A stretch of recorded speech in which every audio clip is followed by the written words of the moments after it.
Kagigising ko nga lang mga maring. Sabi ko doon sa may-ari, kuya, bumili tayo ng walis, brush sa CR at boilet cleaner and albatross at brush sa mga pader-pader para malinis namin tuwing day off ang CR. At binigyan niya nga ako pambili. Syempre, ayoko naman yung walang resibo. So, para aware siya na may resibo at bumili talaga kami. Sabi niya, wag na daw kasi ano naman daw, trash siya sa akin.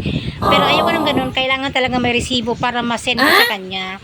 Kasi mahirap na ang ganon. Siyempre, magsusobrang tiwala, diba? Siyempre, kasabihin, binawasan ang pinambili. So, ayun mga mare. Nag-umpisa na nga ako mag-floor wax sa aking kwarto.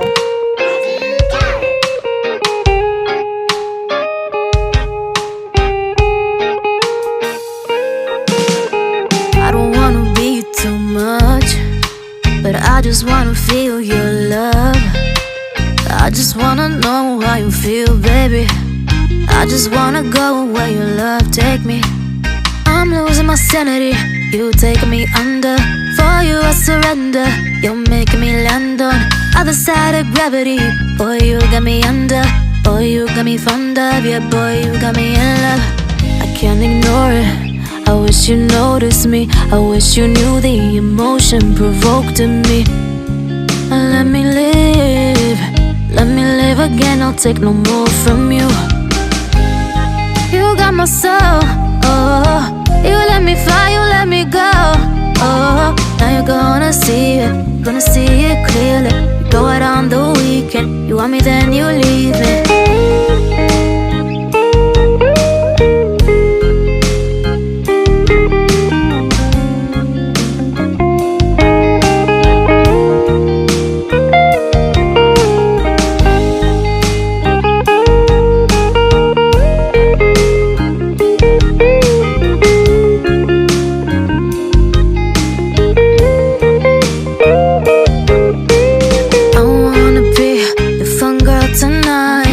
Take you on the ride of your life.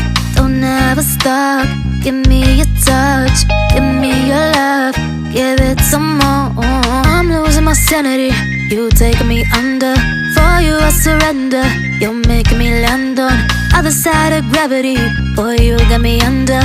Boy, you got me fond of. Yeah, boy, you got me in love. I can't ignore it. I wish you noticed me. I wish you knew the emotion provoked in me.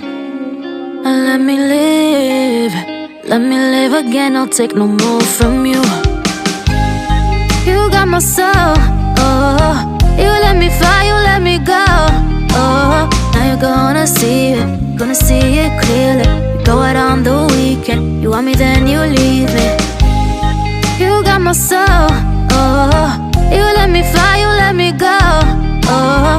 Now you're gonna see it clearly. You go out on the weekend, you want me then you leave me.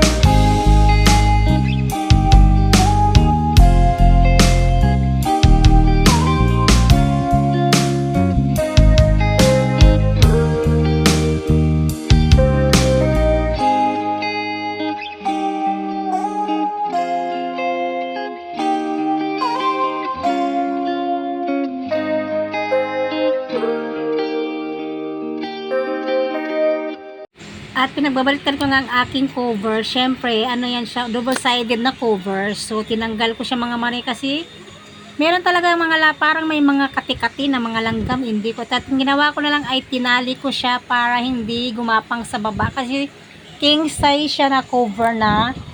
Nabili ko yan siya sa online. So, ayan na nga, nilinis ko na yung aking kama. Winalis ko na din yung pinaka-plywood niya. At ayan na nga, maayos na ang pagkalagay ng aking cover at ang aking kama. So, syempre, nalagay ko na ng floor wax lahat-lahat. At syempre, mag-uumpisa naman na yung maring magpasok naman ng mga gamit niya. Diyan. Ayan.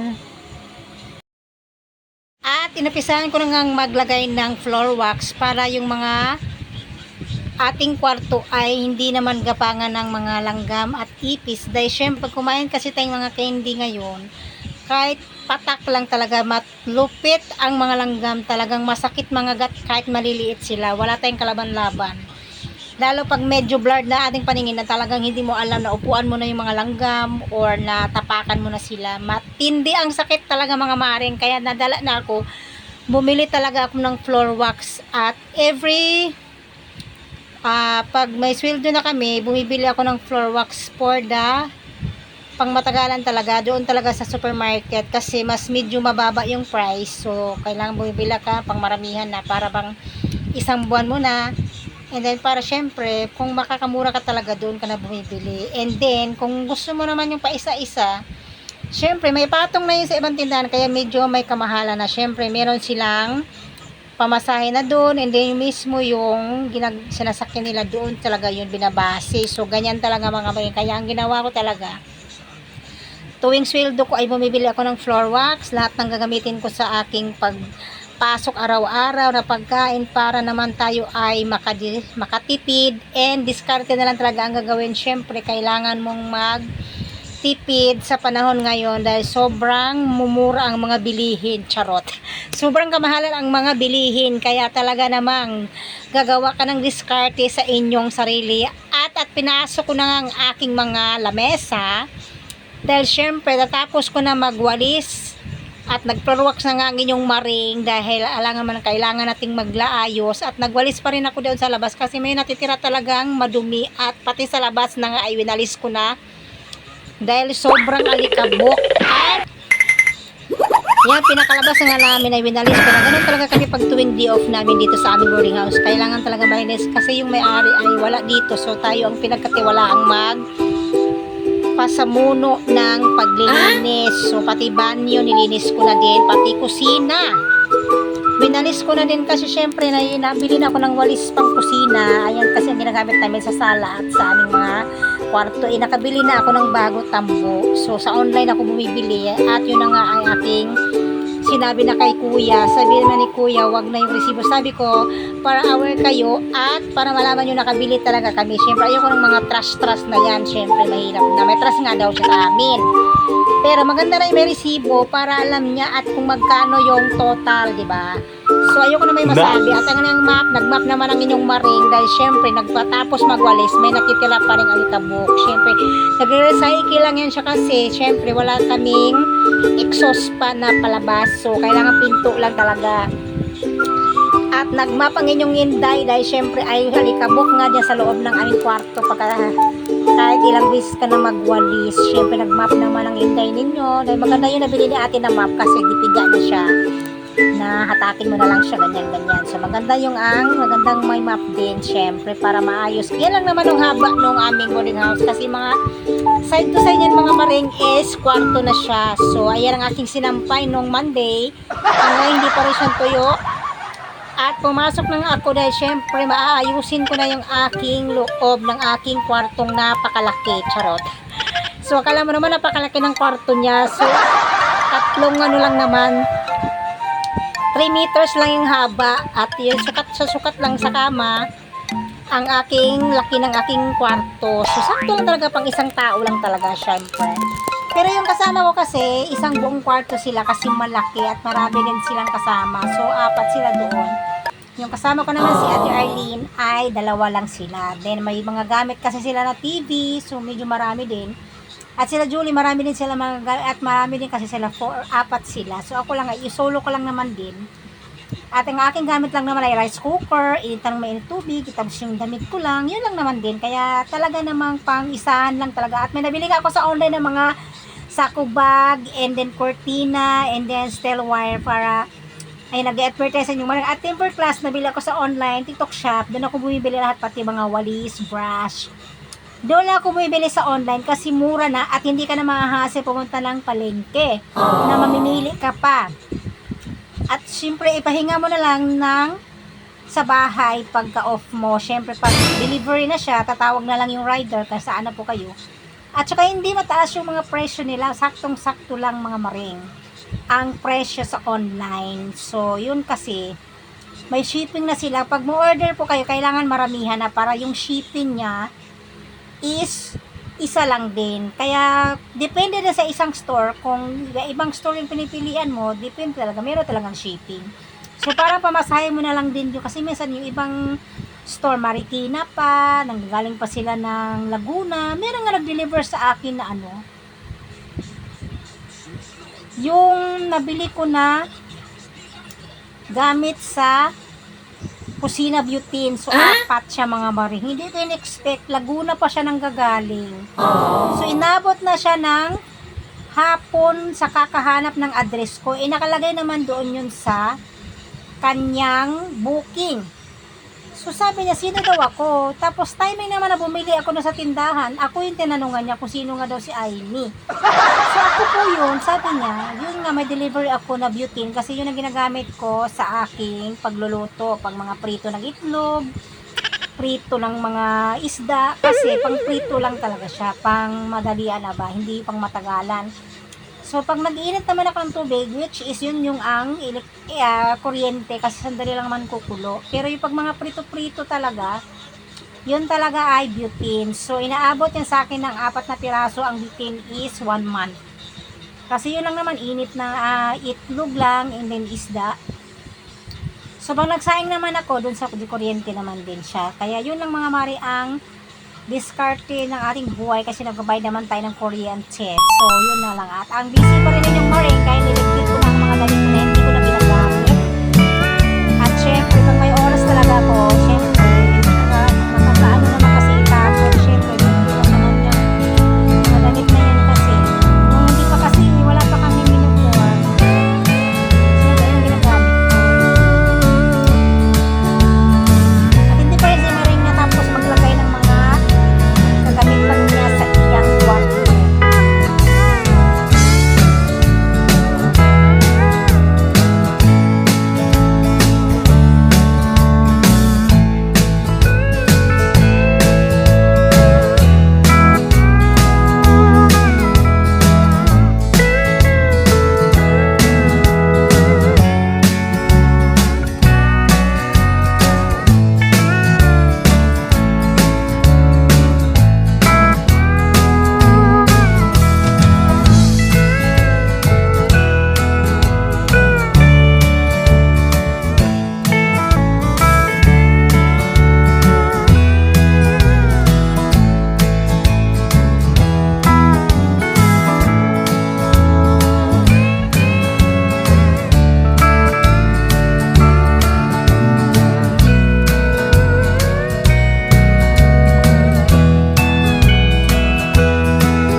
Pagkatapos ko nga lahat-lahat, maring niligpit ko na yung mga damit ko dyan sa kwarto para maligpit ko at maayos ko na hindi ko na nagagamit na mga damit.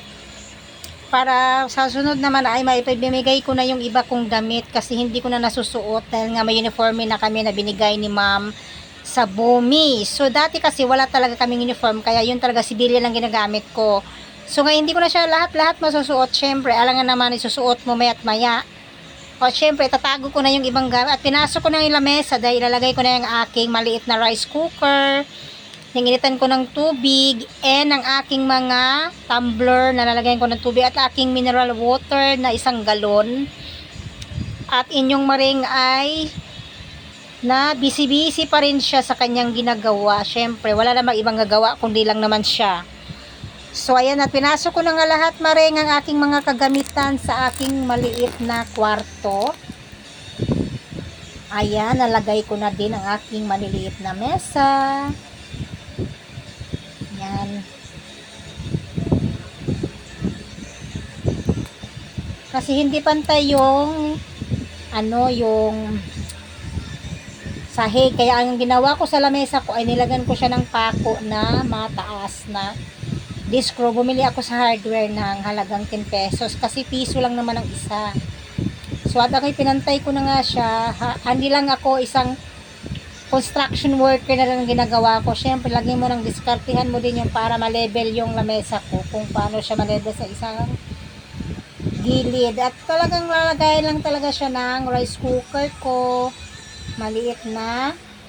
Initan ng tubig kasi gabi lang naman kami dumarating, hindi naman maya't maya. So, gabi lang kami dumarating pagkatapos namin sa trabaho. Tulog lang talaga at maliligo and then papasok na naman ang aming ginagawa. So, pag uwi, pagod ka na, tumakain, tulog na lang talaga ang ginagawa. Kaya pag off naman, syempre, kailangan din nating maglinis for the off day. So, at ay busy pa rin ang inyong marinday. Papasok ko na kanya lahat-lahat ng mga kagamitan. Yung aking bigas, ang aking mga arenola. Isa lang naman palang arenola ko. Isa lang ang aking arenola. So, kasi syempre, pag mga madaling araw, ayoko nang lumabas. Gusto ko yung pagkaihi ko, pasok na agad. So, kaya may arenola ako. May tubigan na rin ako sa loob, yung may poset. So, parang mag-deliver ng, kasi inaabot din yan, 2 buwan. Ako lang naman umiinom At nagutom na ngayon yung marinday. Siyempre sanita sa pagkain na kanin sa umaga. Kaya kape, tuyo at itlog ang aking ulam. Dahil talagang ganyan tayo. So, at ayan ang today's video mga marinat. Sobrang gutom lang inyong mga makatapos maglinis.